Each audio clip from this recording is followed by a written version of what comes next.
Halo Sobat Metsi, kembali lagi dengan saya Elia Michael Magang di podcast kita pada hari ini.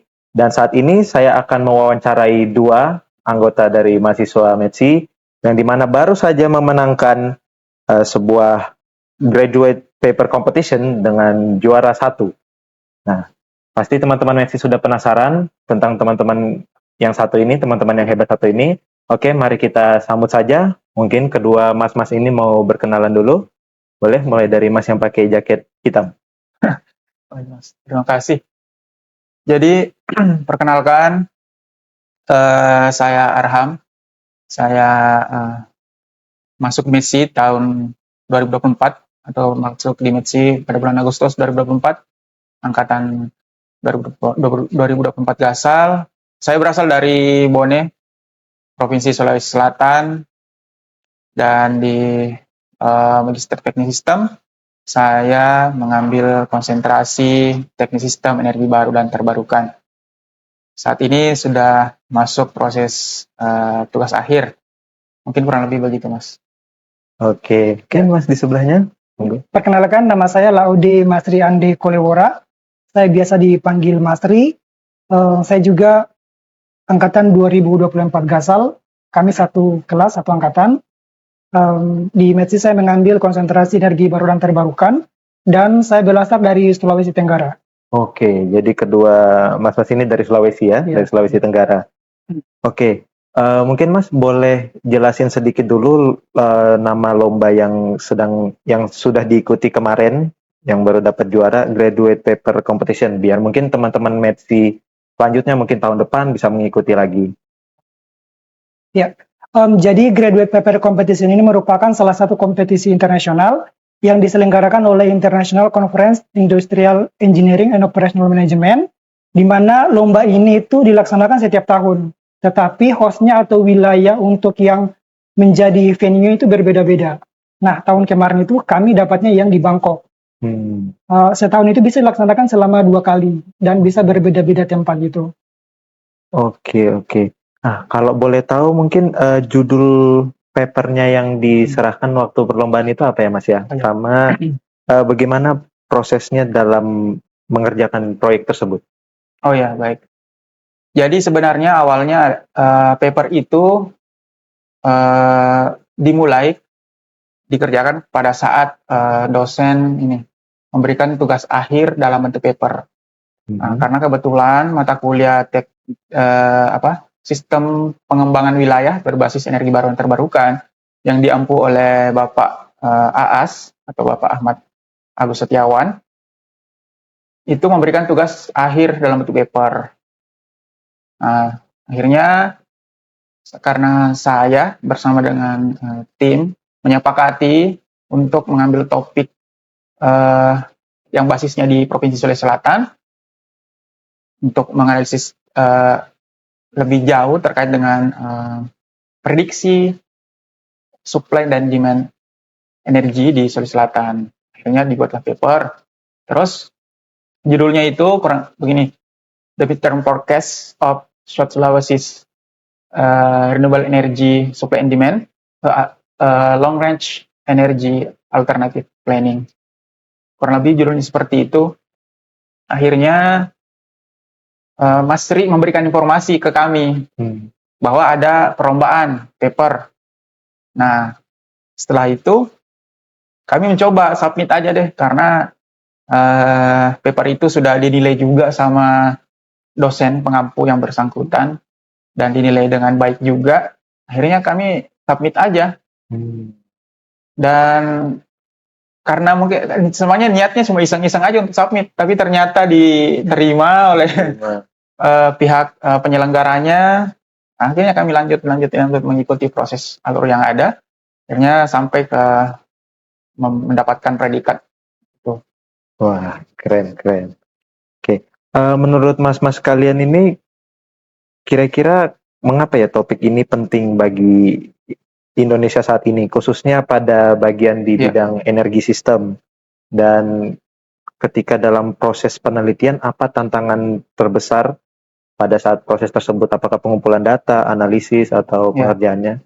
Berbicara persoalan transisi energi, sekarang lagi hangat-hangatnya dibahas, apakah di lingkungan pemerintahan, di lingkungan akademisi, lembaga penelitian, semuanya membahas itu karena memang sudah saatnya untuk beralih ke energi terbarukan untuk saat ini. Nah, kemarin karena kebetulan saya berasal dari Sulawesi Selatan, tentu saya lebih mengutamakan daerah terlebih dahulu untuk menyelesaikan berbagai permasalahan, untuk mencoba menghadirkan solusi-solusi atau alternatif penyelesaian permasalahan, khususnya di bidang energi terbarukan. Akhirnya kembali mencoba cari informasi permasalahan, ternyata memang perlu dilakukan kajian terkait dengan forecast atau prediksi pertumbuhan permintaan energi dan suplai energi di suatu daerah. Nah, saya melakukan itu di Provinsi Sulawesi Selatan. Kenapa penting? Karena kalau berdasarkan paper yang saya tulis itu, kami mendapatkan bahwa tiap tahun itu pertumbuhan penduduk naik 1%, dengan pertambahan penduduk sekitar 100, pokoknya puluhan ribu sampai ratusan ribu per tahun itu, khusus di Provinsi Sulawesi Selatan. Terus berdasarkan data itu, kami juga mencoba mencari juga data terkait suplai energi, dan ternyata memang tiap tahun itu juga meningkat. Nah, dari situ kita bisa agak tarik benang merahnya bahwa otomatis beberapa tahun kemudian, 5-10 tahun kemudian, itu pasti akan meningkat secara signifikan. Karena ada korelasi antara meningkatnya pertambahan penduduk, meningkatnya populasi, dengan meningkatnya permintaan energi. Meningkatnya permintaan energi, otomatis suplainya harus ditingkatkan juga. Okay. Nah, kurang lebih seperti itu isi penelitiannya dan urgensinya. Dan itu perlu kita lakukan. Sebenarnya untuk apa? Untuk lebih cepat memitigasi terkait dengan sistem kelistrikan kita. Sehingga tidak ada lagi defisit energi di kemudian hari. Di masa yang akan datang. Kemudian tantangannya, karena paper itu berdasarkan data literatur, berdasarkan literatur, itu sempat sulit untuk mendapatkan data akurat dan real, karena beberapa sumber yang kami bandingkan itu sempat ada ketimpangan data. Jadi, misalnya di website provinsi, website resmi provinsi, kemudian website Badan Pusat Statistik itu sedikit ada perbedaan. Makanya dari situ kami hanya mengambil rata-ratanya aja karena tidak beda jauh. Ya, menurut kami itulah sebenarnya tantangan terberatnya sih, karena hanya studi literatur aja. Tapi sejauh ini kami berhasil menyelesaikannya dan dinilai dengan baik. Oke, baik. Ya, jadi ini udah berapa kali pengalamannya Mas dan tim mengikuti lomba paper yang internasional? Ya, mungkin kalau yang graduate paper competition ini kali kedua kami mengikuti lomba internasional, di mana sebelumnya kami juga pernah mendapatkan bronze medal di Malaysia, tetapi dalam bidang yang berbeda, di mana kami yang di Malaysia itu mengambil tentang environment. Nah, kalau yang di Bangkok ini kemarin kan bagiannya adalah energi terbarukan. Energi terbarukan. Oke. Mungkin Mas boleh cerita lagi sedikit tentang bagaimana proses seleksinya dan mungkin secara background dari perlombaannya, Mas bersaing dengan negara mana aja begitu, hingga proses review paper oleh jurinya itu kira-kira memakan berapa lama? Mungkin bisa bercerita untuk ke teman-teman Metsi yang lain. Jadi graduate paper competition ini merupakan salah satu lomba internasional yang diikuti oleh lebih dari 56 negara yang ada di seluruh dunia, di mana di situ tergabung di dalam satu conference internasional industri, dan di dalamnya juga ada beberapa cabang kompetisi, salah satunya adalah graduate paper competition. Di sisi lain juga Kompetisi tersebut juga menghadirkan berbagai macam konferensi dari berbagai bidang ilmu, terutama ada sistem engineering dan juga energi terbarukan. Gimana pengalaman presentasi di depan dewan juri waktu di Bangkok ya, yang tadi? Nah, apakah ada pertanyaan dari juri atau dari peserta-peserta yang lain yang cukup sulit atau menantang untuk dijawab waktu presentasi saat itu? Baik, saya jawab ya, karena kebetulan saya kemarin yang presentasi. Jadi terkait dengan presentasinya kemarin, ya karena kali pertama saya presentasi untuk konteks conference ya, Oke.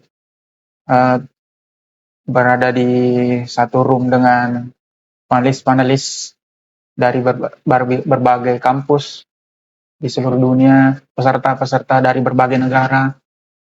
Nah, kemarin panelisnya itu saya dapat dari dosen Malaysia. Nah, terus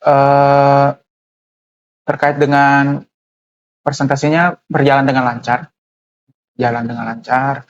Kemudian kita itu diberikan waktu kurang lebih 15 menit untuk presentasi. Kemudian 5 menit untuk tanya jawab.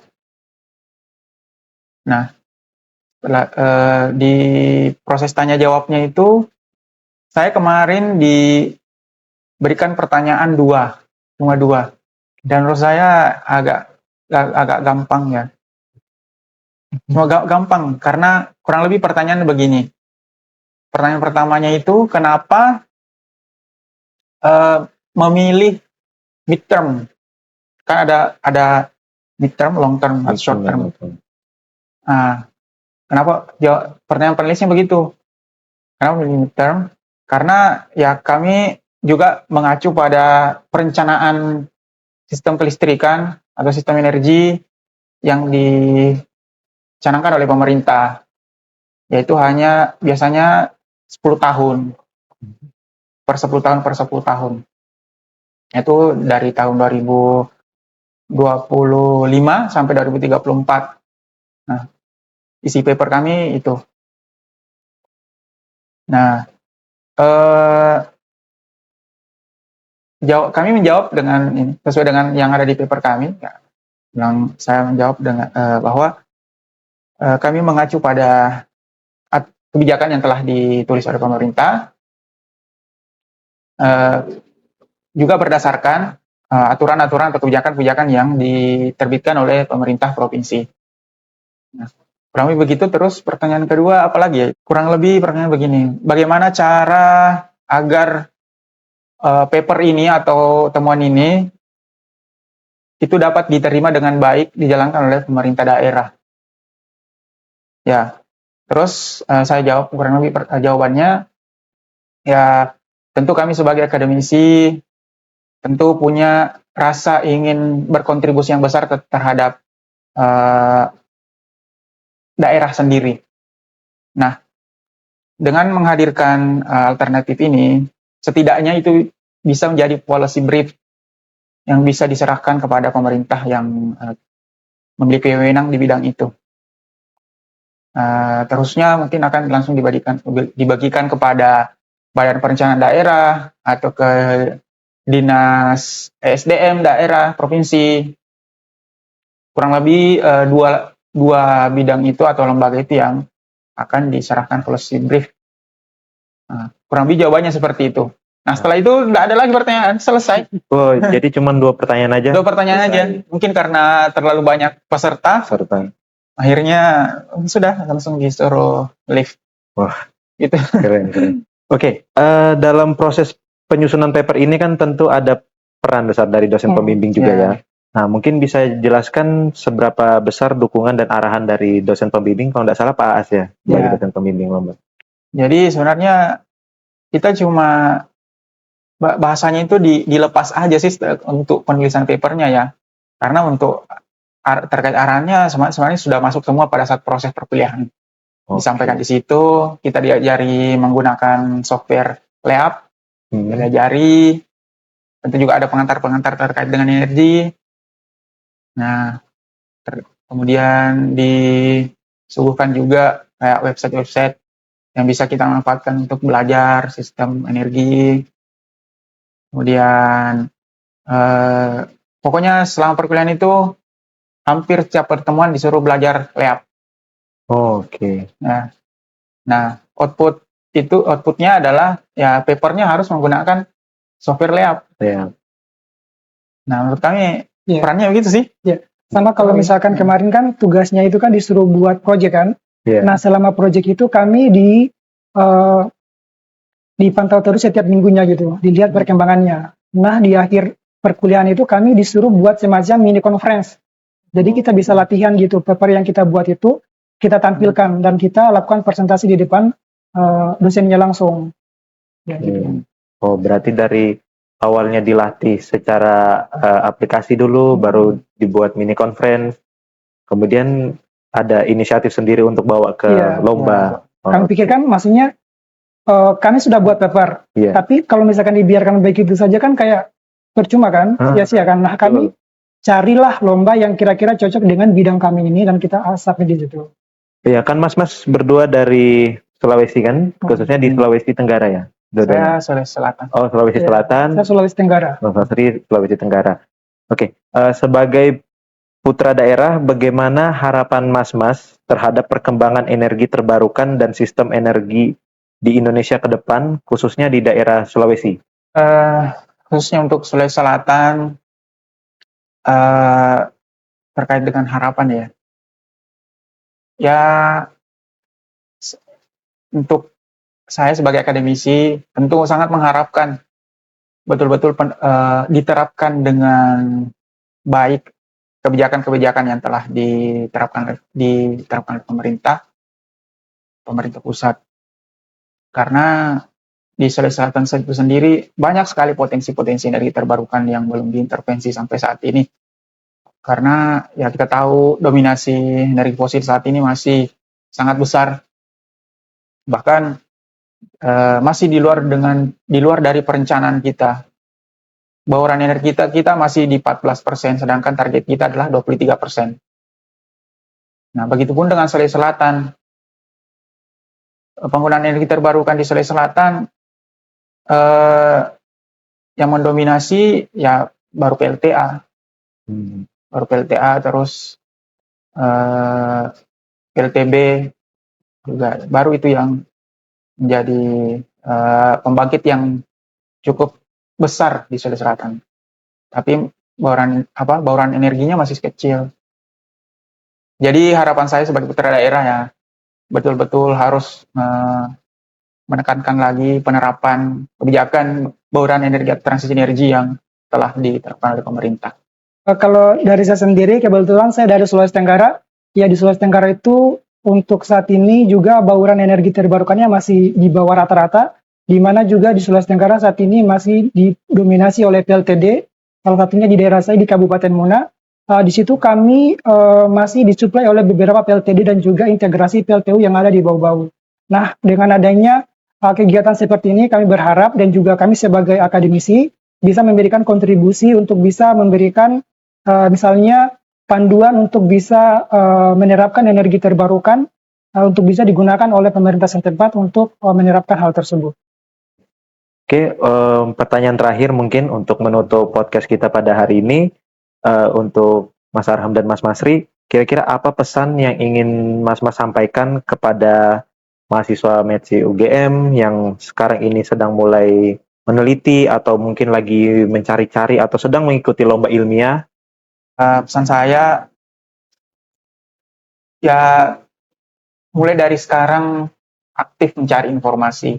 Karena yang kami lakukan juga seperti itu. Kami aktif mencari informasi, peluang-peluang yang ada. Misalnya ada lomba, kita awali aja dengan iseng-iseng.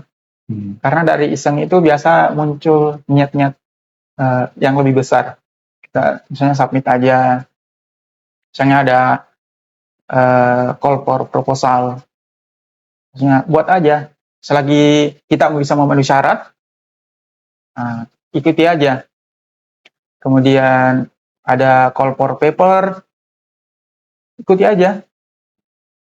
Kalau biasanya saya lihat itu stucknya di bagian ide ya biasanya. Menurut saya pribadi ya, sebenarnya itu untuk Santi tidak bisa lagi menjadi hambatan.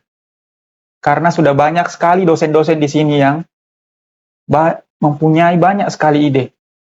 Tinggal bagaimana kita menjalin hubungan yang baik dengan dosen, berdiskusi terkait dengan ide-ide strategis sekarang, isu-isu kontemporer sekarang seperti apa. Ya, perbanyak komunikasi dengan dosen. Kemudian setelah itu ya aktif lagi mencari informasi, call for paper, call for proposal. Banyak sekali di Instagram bertebaran, banyak sekali. Kemudian mungkin bisa juga langsung di Google ketik, banyak kok. Kemudian ya semua itu juga harus diawali dengan dibungkus dengan niat. Betul. Kalau niatnya memang mau Melomba. ikut lomba, berprestasi, mencari pengalaman baru, experience baru, yang orientasinya sudah internasional, ya harus ditumbuhkan itu niat seperti itu. Kalau dari saya mungkin jangan takut untuk mencoba karena kita tidak akan tahu apa yang kita submit itu mungkin bisa diterima kan.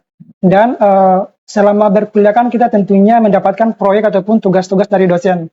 Nah, kita itu bisa mengerjakan itu dengan serius, menggunakan data yang benar-benar aktual, sehingga nantinya paper ataupun proyek yang kita tulis itu bisa kita masukkan ataupun apply di lomba-lomba internasional maupun di lomba nasional. Gitu. Itu saja. Oke. Wah, obrolan yang sangat menginspirasi ya Sobat Metsi. Nah, saya ingin berterima kasih dulu kepada Mas Arham dan Mas Masri atas kesempatannya untuk bisa datang bercerita dengan saya tentang pengalamannya dari yang awalnya iseng-iseng saja dari menulis paper yang dari tugas kuliah dan akhirnya bisa sampai ke perlombaan yang internasional. Nah, jadi teman-teman Metsi yang mungkin lagi sedang mencoba untuk meneliti atau yang mungkin sebelumnya mendapatkan tugas dari dosen membuat paper, nah, jangan sungkan untuk meneliti lebih jauh lagi, untuk bikin papernya sebaik mungkin, dan mungkin kalau ada informasi dan kesempatan, bisa disubmit untuk sebagai lomba ilmiah. Oke, sekian dari saya Elia Michael Magang, sampai jumpa Sobat Metsi. Oke, bye. Bye.